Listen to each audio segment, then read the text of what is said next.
தமிழ்நாட்டுல எல்லாமே சேஞ்ச் ஆயிடுச்சு. உங்க நகையையும் சேஞ்ச் பண்ணுங்க. உங்க பழைய நகைக்கு கிராமுக்கு 150 ரூபாய் கூடுதலா வாங்கி புது நகை எடுத்துக்கோங்க. அதே கம்மி சேதாரம் தான் உங்க லலிதால மட்டும்தான். ஹாலிடேஸ்னாலே அது நம்ம ஜிடி ஹாலிடேஸ் தான்.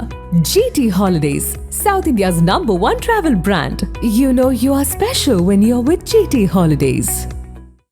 தமிழ்நாட்டில் சட்டமன்ற தேர்தலுக்கு பிறகு முன்பு இருந்த நிலைமை அப்படியே தலைகீழாக மாறியிருக்கிறது.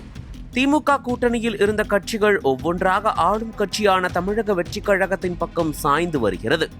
முன்னதாக காங்கிரஸ் முன்னறிவிப்பின்றி வெளியே சென்ற நிலையில் அடுத்தடுத்து இடதுசாரிகள், விசிக மற்றும் IUML ஆகிய கட்சிகள் தமிழக வெற்றிக் கழகத்திற்கு ஆதரவு தெரிவித்துள்ளன.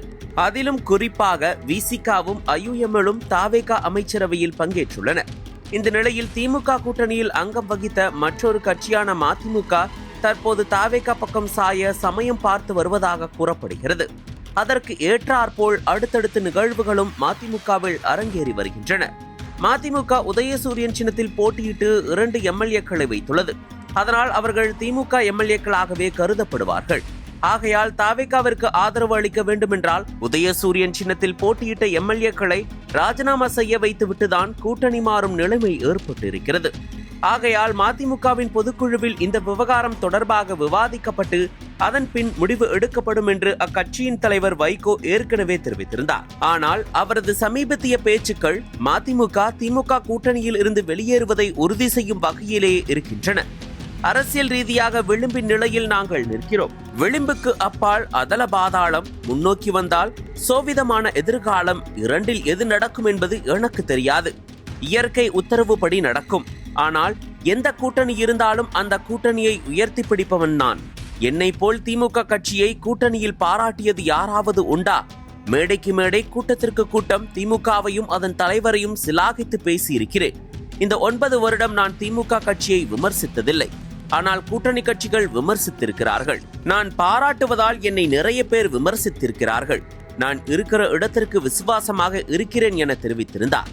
இது ஒரு பக்கம் என்றால், மறுபக்கத்தில் சுயமரியாதையை இழந்துதான் 9 ஆண்டுகளாக கூட்டணியில் பயணித்தோம் என வைகோ வேதனையுடன் பேசும் வீடியோ சமூக வலைதளங்களில் வைரலாகி வருகிறது. இந்த நிலையில்தான் 26ஆம் தேதி மதிமுக பொதுச் செயலாளர் வைகோ தலைமையில் மதிமுக கட்சியின் உயர்மட்ட கூட்டம் நடைபெற்றது. பொதுக்குழுவில் நிறைவேற்றப்பட உள்ள தீர்மானங்கள் குறித்து உயர்மட்ட ஆலோசனை கூட்டத்தில் விவாதிக்கப்பட்டிருக்கிறது.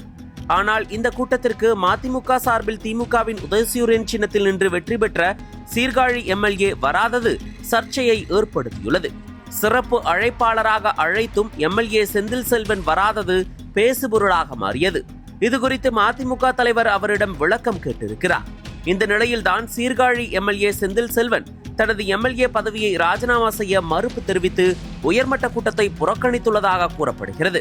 உயர்மட்ட கூட்டத்தில் பங்கேற்ற மற்றொரு MLAவான ராஜேந்திரன் ராஜினாமாவிற்கு சம்மதம் தெரிவித்துள்ள நிலையில் செந்தில் செல்வன் தான் திமுக MLAவாகவே தொடர விரும்புவதாகவும் கூறியிருப்பதாக தகவல் வெளிவந்துள்ளது. திமுக கூட்டணியில் இருந்து வைகோ வெளியேறி தாவேகாவிற்கு ஆதரவு தெரிவிக்கலாம் என்று நினைத்திருந்த நிலையில் தற்போது MLA செந்தில் செல்வனின் செயல் மதிமுக தலைமையையே அதிர்ச்சியில் ஆழ்த்தி இருக்கிறது. நக்கீரன் டிவிக்கு சப்ஸ்கிரைப் செய்யுங்கள். உங்கள் ஆதரவே எங்கள் பலம். ஆசிரியர்களுக்கு நண்பனாகவும் மாணவர்களுக்கு ஆசானாகவும் திகழும் தேர்வு வழிகாட்டி. ஒவ்வொரு பாடத்திற்கும் அனுபவமிக்க ஆசிரியர்களின் துல்லியமான தெளிவான விடைகள். CNC இருக்கு, தேர்வு பயம் எதற்கு? இது தீரன் பப்ளிஷிங் ஹவுஸ் விற்பனை வெளியீடு.